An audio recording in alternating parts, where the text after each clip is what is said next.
eşitip turabız.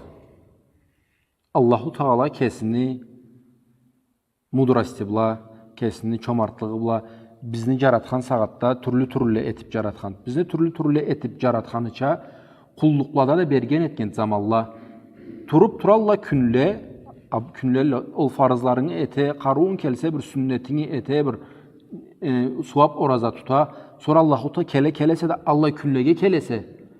Peygamber Allah'ın salamı bosnanga kesi de körgüstken, kesi de etken, sahabalar da körgüstken Allah künle barla, Allah keçele barla, Allah halanı bek süygen etedi.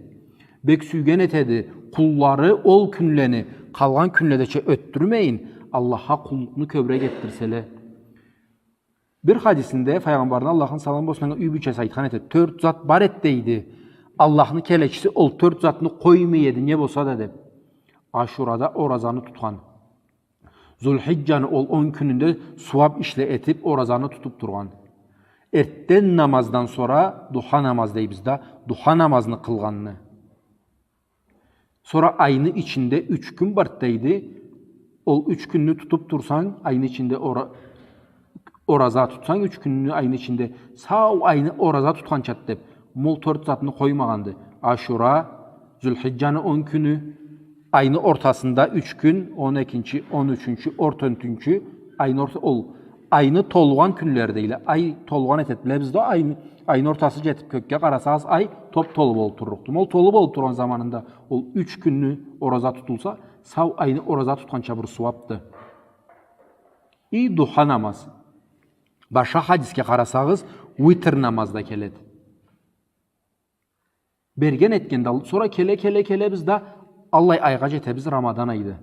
Ol farzlığını dışında Allahu Teala kesinin yığmatıbla bergen etkendi bizge an içinde türlü zamanla suapla alırga. Keçeleri, Kadir keçesi.